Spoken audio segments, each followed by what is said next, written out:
Profesor Mahfud MD, calon wakil presiden dari Pak Ganjar Pranowo yang mengingatkan kita semua tanpa terkecuali melalui acara tukar kado.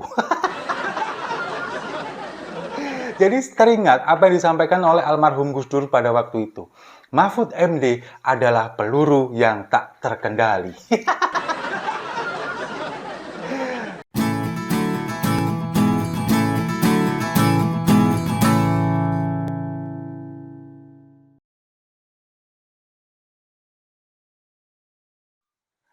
Salam damai untuk Indonesia, berjumpa lagi bersama saya, Papa Dimas. Info kali ini datangnya dari Profesor Mahfud MD, calon wakil presiden dari Pak Ganjar Pranowo yang mengingatkan kita semua tanpa terkecuali melalui acara tukar kado. Jadi teringat apa yang disampaikan oleh almarhum Gus Dur pada waktu itu. Mahfud MD adalah peluru yang tak terkendali. Ya mungkin sebagian besar dari kita semalam sudah menyaksikan acara 13 tahun Mata Najwa. Di sana dihadirkan formasi lengkap Capres-Cawapres di pemilu 2024. Nah, sebelumnya ini kan memang cawapresnya dulu yang diundang. Ada Cak Imin, kemudian ada Gibran, dan ada Prof. Mahfud. Nah, awalnya, di awal ini, ketika presiden belum datang, baru wakil presidennya, calon wakil presidennya. Ini mereka kemudian ditanya, bagaimana ketika harus memilih antara mencintai dan dicintai. Jawaban dari Profesor Mahfud ini berbeda sendiri. Ketika Caimin ditanyakan, Caimin ini menjawab lebih memilih untuk dicintai. Lalu ketika Gibran ditanya, dia menjawab lebih memilih untuk mencintai. Sementara Pak Mahfud beda. Pak Mahfud ini nggak bisa memilih di antara dua ini. Karena apa? Karena kalau dia kemudian ini dicintai tanpa mencintai, akan membuat orang lain menjadi menderita. Sementara kalau kita mencintai tanpa dicintai, akan membuat diri kita sendiri yang menderita. Jadi harus ada timbal balik, harus saling antara satu yang mencintai dan yang dicintai. Dari sini sudah kelihatan jelas bagaimana kualitas seorang calon pemimpin. Jawaban ini yang tidak akan pernah disangka oleh siapapun. Ini yang kematangan atau pengalaman dari seorang Profesor Mahfud MD yang sudah 23 tahun ada di pemerintahan. Pengalamannya di legislatif, pengalamannya di eksekutif, dan pengalamannya di yudikatif ini yang memberikan jawaban yang benar-benar telak dan benar-benar makjleb buat semuanya. Lalu ketika sesi tukar kado di akhir acara, ini kemudian terjadi adegan atau kado-kado yang kalau bagi saya, apa yang diberikan oleh Pak Mahfud ini benar-benar menyindir sebagian orang dan mengingatkan kepada kita semua. Tapi sebelum ke Pak Mahfud, ini kan Pak Ganjar dulu. Pak Ganjar ini kan memberikan sebuah kaos yang diberikan kepada Pak Anies. Kaos putih, kemudian bergambar 3 orang capres. Ada Pak Anies, ada Pak Prabowo, dan ada Pak Ganjar. Yang kemudian bertuliskan, pemilu hanya sementara, bersahabat selamanya. Itu benar-benar memberikan pesan yang luar biasa kepada kita semua, bahwa memang benar di politik ini tidak ada teman yang abadi, tidak ada musuh yang abadi. Capres hanya sebentar, hanya sementara. Selebihnya adalah persahabatan, selebihnya ada kebersamaan yang harus kita jalin, yang harus kita rajut untuk negara ini. Tapi ada sebagian besar kelompok, sebagian kecil maksud saya, sebagian kecil kelompok yang tidak mau adanya kebersamaan ini. Mereka selalu inginnya pecah belah, selalu ingin memporak-porandakan, dan tidak ingin Indonesia maju. Nah, kemudian kalau kita melihat apa yang disampaikan oleh Pak Mahfud, kado-kado yang diberikan ini out of the box, berbeda dari kado-kado yang diberikan oleh calon yang lain. Ketika mereka semuanya memberikan kado yang berupa kesenangan atau hobi dari orang yang diberikan, Pak Mahfud ini beda. Tapi sebelumnya kita lihat dulu videonya berikut ini. Mas Gibran dulu nih. Ini enggak ada harganya. Pak, dikasih dulu baru dibuka, Pak.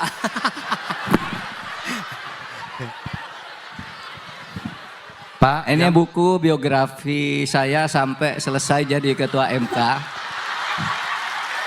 Judulnya Terus Mengalir, jadi tidak ada harganya. Ini memang buku saya sendiri, hadiah untuk Mas Gibran.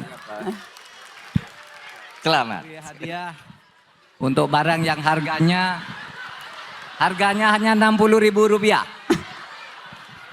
Ini peci Nahdlatul Ulama. Dipakai aja, pas ya?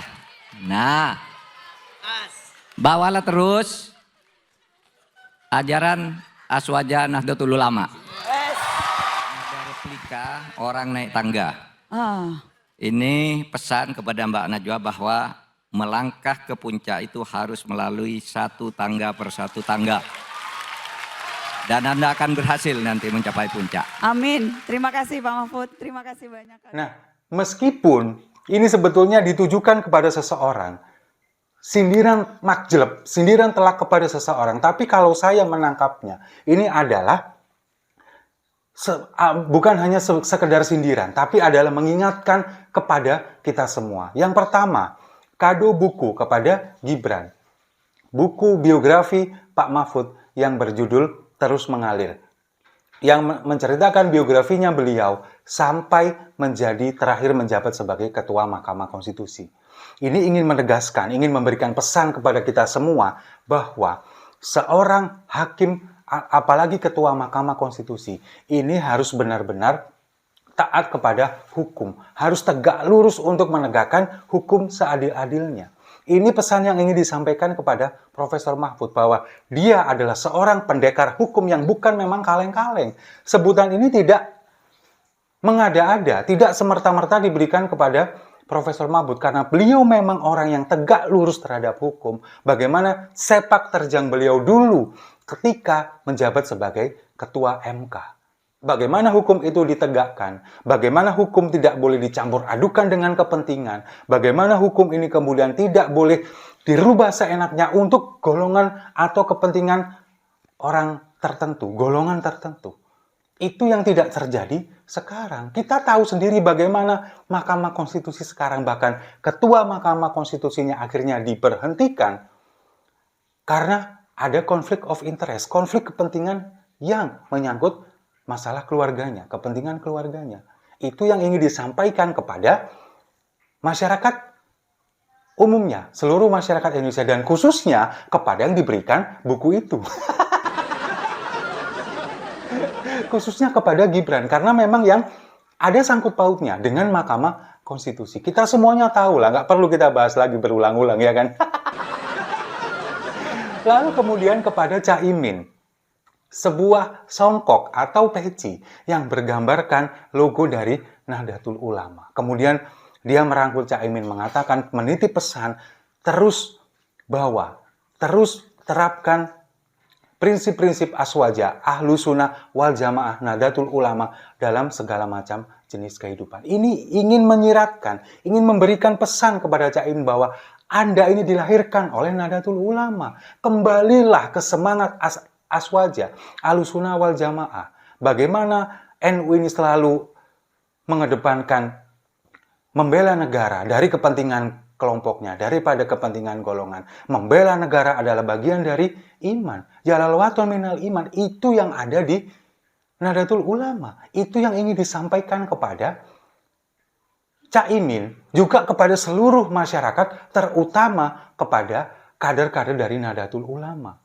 Ini pesan yang ingin disampaikan oleh Profesor Mahfud, sekaligus mengingatkan kepada Caimin bahwa pendiri Nahdlatul Ulama ini adalah Mbah Kiai Haji Hasyim Asy'ari, yang kemudian beliau ini juga adalah kakek dari almarhum Gus Dur yang dulu pernah kabarnya dikhianati oleh Caimin. Ini ingin menyindir sedikit bahwa ingatlah, kembalilah ke semangat Nahdlatul Ulama. Itu yang ingin disampaikan kepada Caimin. Meskipun songkok ini dia bilang harganya nggak sampai 60.000, tapi makna filosofinya sangat besar, sangat luar biasa. Lalu yang ketiga, kado kepada Najwa Shihab. Kado ketika orang meniti tangga, dari tangga yang paling bawah sampai yang ke atas. Kalau orang ini melalui meniti tangga dari step by step, mulai dari pertama, 1, 2, 3, sampai ke atas, orang ini pasti akan sukses. Nah, ini makna yang diberikan. Sebetulnya, ini juga menyindir kepada salah satu orang. Tapi, kalau bagi saya menangkapnya lebih universal. Ini pesan kepada kita semua. Apapun, jenjang apapun, kita harus mulai dari step yang paling bawah. Apa yang disampaikan oleh Prof. Mahfud ini tentang menaiki tangga ini bisa kita terapkan dalam kehidupan sehari-hari. Seperti contoh, kalau misalkan kita sedang menaiki tangga, harusnya tangga ini kita dari step 1, kemudian step 2, step 3, step 4, itu kan semuanya sudah tertata rapi. Tapi ketika kita mau mencoba untuk memulai dari step 1, kemudian langsung lompat ke step 5, apa yang terjadi? Iya, kalau misalkan posisi badan kita ini seimbang, atau mungkin kaki kita panjang, mungkin bisa meskipun agak susah, tapi pasti ada kendala. Tapi ketika posisi badan kita ini tidak seimbang, kemudian kaki kita tidak nyampe ke sana, apa yang terjadi? Nyungsep kita, jatuh. Dan itu nggak akan mungkin bisa mencapai kesuksesan. Kita nggak akan mungkin bisa mencapai ke tangga yang paling atas. Itu adalah filosofi yang ingin disampaikan kepada kita semua oleh Profesor Mahfud. Ini juga berlaku bagi semua bentuk kehidupan kita. Apapun itu, kita harus sesuai dengan stepnya masing-masing. Meskipun ada di beberapa kesempatan, seperti di sekolah, ada proses program akselerasi, ada. Tapi kan tidak semua. Itu seperti yang saya bilang tadi. Ketika badan kita tidak seimbang, ketika kaki kita tidak nyampe, kalau kita dipaksakan untuk menaiki step yang lebih tinggi lagi, pasti akan jatuh, pasti akan nyungsep. Dan yang paling penting, kita tidak bisa sampai ke tujuan. Itu yang ingin disampaikan dari Prof. Mahfud kepada seluruh masyarakat Indonesia, bahwa ketika kita kemudian ada di step 1, 2, 3, 4, harus benar-benar sabar, harus benar-benar teliti dalam melangkahkan kaki kita langkah demi langkah. Ini sindiran yang makjel banget sebetulnya kepada salah satu orang, kepada salah satu calon. Tapi pada akhirnya, kalau kita mau menyadari, janganlah hanya melihat kepada satu orang itu. Kita juga bisa harus introspeksi kepada diri kita sendiri. Benar juga apa yang disampaikan oleh Pak Mahfud. Jadi bukannya maksudnya ingin menyindir salah satu orang, meskipun iya, secara makjeleb iya. Tapi pesannya dapat kepada semua. Apapun itu, jenjang apapun, dalam level kehidupan apapun, kita harus benar-benar 1, 2, 3, 4. Sesuai dengan trapnya masing-masing. Dan itulah yang tidak dimiliki oleh pasangan calon yang lain. Profesor Mahfud MD, seorang putra Madura. Seorang yang benar-benar memahami liku-liku dunia yudikatif, legislatif, dan eksekutif. Nah, jadi Profesor Mahfud ini bersama dengan Pak Ganjar memahami kondisi semuanya, bagaimana nanti Indonesia ke depan, step by step harus dilalui, langkah demi langkah harus bisa dilalui. Itu yang akan kita harapkan, dan itu yang nantinya pastinya akan kita pilih. Nomor 3, Ganjar Mahfud akan memimpin Indonesia ke depan. Setuju ya? Kalau setuju, mari kita minum kopinya sama-sama untuk Putra Madura yang seperti peluru tak terkendali. Saya rasa itu. Terima kasih sudah menyimak. Jangan lupa like, komen, dan subscribe. Sampai jumpa di video-video saya selanjutnya. Salam Setong Dere Tretan TV.